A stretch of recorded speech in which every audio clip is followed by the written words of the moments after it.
迎收看今天的汉天新闻，我是赵子彤。首先来看国际方面的消息。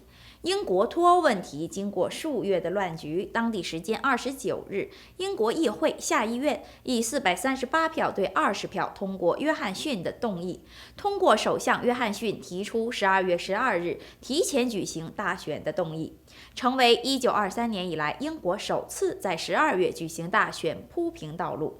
这项法案仍然需要议会上议院投票表决批准，但是有可能在下周末成为法律。一旦完成立法程序，在大选投票之日之前，将会有5周的竞选期。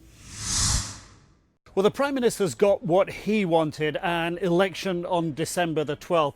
He is leading in the polls across the country. The bookmakers seem to have his government perhaps being returned with a majority, but that is very much in the balance. It was an MP who stood up not long after the vote in Parliament and said quite clearly, I'm aware that some MPs on the back benches of both parties, some of the more junior MPs is what she was referring to, are a little bit uncomfortable about going for an election right now. Certainly Jeremy Corbyn from the Labour Party, late to decide that he was going to support this December election. He is seen as doing not so well in the polls at the moment, certainly not compared to Boris Johnson, and that a degree of reticence on his party to engage in the election, but he is in. But it is both the Liberal Democrats and the Scottish National Party who perhaps are going into this quite confidently. The Scottish National Party really believe that they can clean up and win a good handful more seats in Scotland. They have 35 right now. They would be anticipating to win more than 50. The Liberal Democrats, 19 seats right now. They believe that they can make some gains. They expect to make gains against Boris Johnson's Conservative Party. And of course, for the Prime Minister, one of the risks is that the Brexit Party, the hardline Brexit Party, may take votes from him. That would be very damaging for him and would really lay the way open for potentially another hung parliament where there isn't a majority for any single party, and that Brexit could be almost, if you will, back to square one. The results will come in on December the 13th. It is a Friday. Undoubtedly for some, there will be some bad news that day. Nick Robertson, CNN, London. 本月早些时候 CNN 专访了英国下议院院长约翰·伯考。伯考表达了自己针对英国脱欧问题的看法。12月12日将举行的大选注定会成为英国公众对于欧盟成员国身份的一次全民公决。根据《金融时报》29日发布的民调显示，执政的保守党支持率比工党高出11个百分点。若保守党能赢过半数议席，将大幅增加脱欧协议获得通过的机会。若工党赢得半数议席，或者在野党合组成反保守联盟，英国脱欧前景将会变得不明朗。One of the most challenging aspects of being the Speaker, which we talked about before, is that you have to be politically neutral. You have to abandon any previous political allegiances that you have. Now, you are human. Have you ever failed at that? I've certainly made mistakes.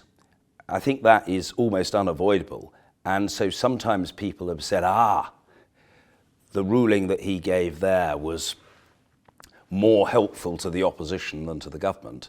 Now, most of the time, I would stand by that and say, yes, I made the ruling that I made, not to help the opposition rather than the government, but to help the scrutiny of the people who wield the levers of power.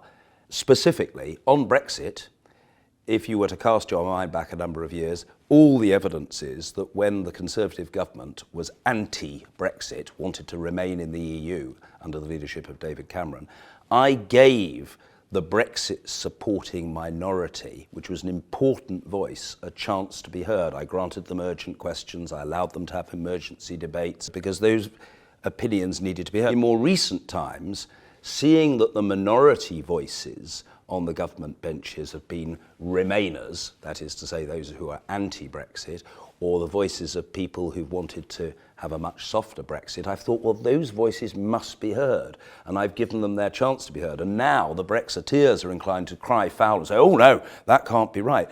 But wait a minute, I thought the Brexiteers were in favour of taking back control, of Parliament being in the driving seat. Well, they can't have it both ways.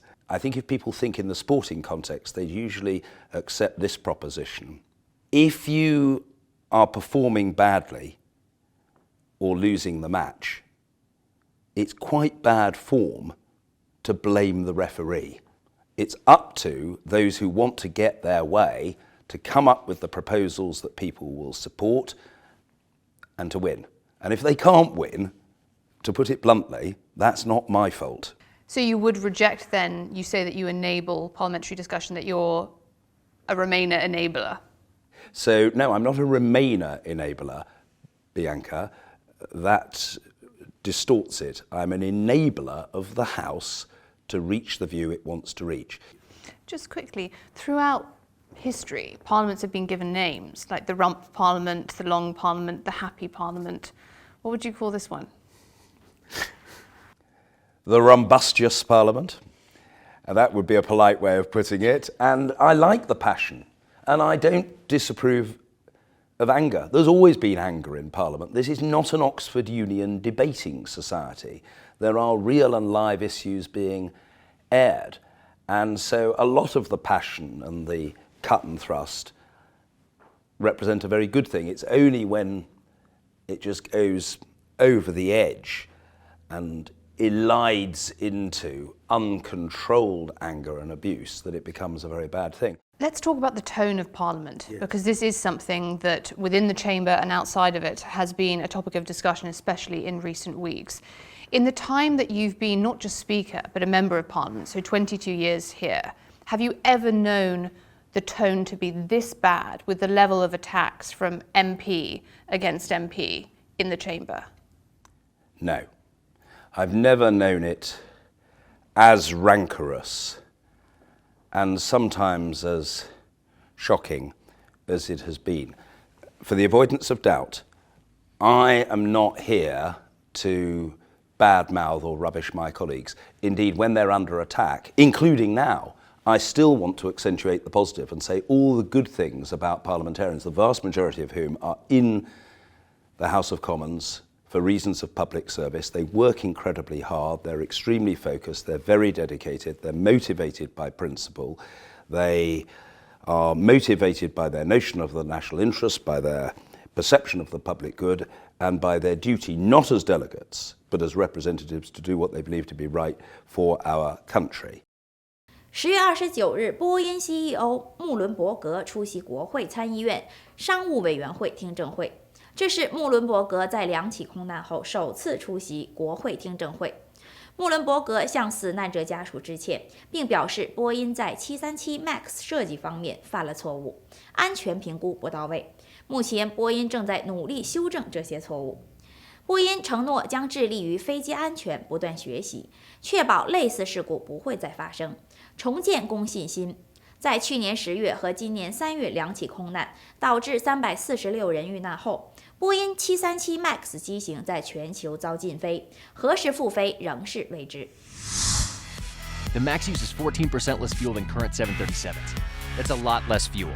A lot less. From the beginning, the 737 MAX was marketed as a money saver. The 737-8 can carry 12 more passengers in a... And it worked.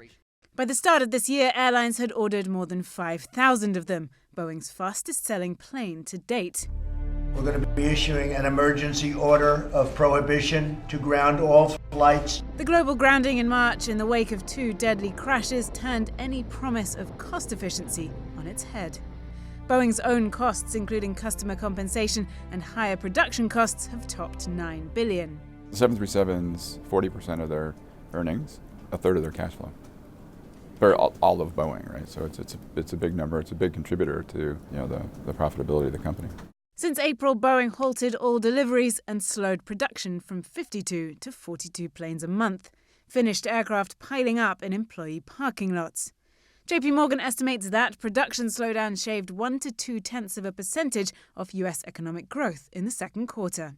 It is enough to leave an imprint on the economic data. We don't think it's enough to really slow the expansion. But if we were to see production slow or just hypothetically stop, that would have the potential to impact the suppliers and the employment at those suppliers. There are signs that's already happening. Spirit Aerosystems, which makes the plane's fuselage and relies on the 737 for 50% of revenue, has embarked on a cost-cutting program, including a hiring freeze and voluntary retirements.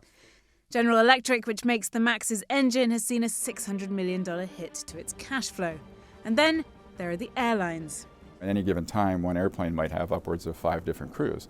So you're talking 10 to 15 pilots, on some of those airplanes, 3 or 4 flight attendants. So times 5, right? So you have a large crew structure that's tied to that airplane that basically went on the beach at cost. American Airlines estimates it will cost them more than $500 million this year. For European travel company TUI, it's more than $300 million. We have removed the 34 MAX aircraft from service. Southwest, the plane's biggest customer, says the cost this year is north of $400 million. Its pilots' union is also suing Boeing, claiming $100 million in lost income. And the airline, which only flies the 737, including older models, now said to be rethinking that exclusive relationship. A sign that even when the plane returns to the skies, this crisis may leave permanent damage. Claire Sebastian, CNN, New York. 休息一下，马上回来。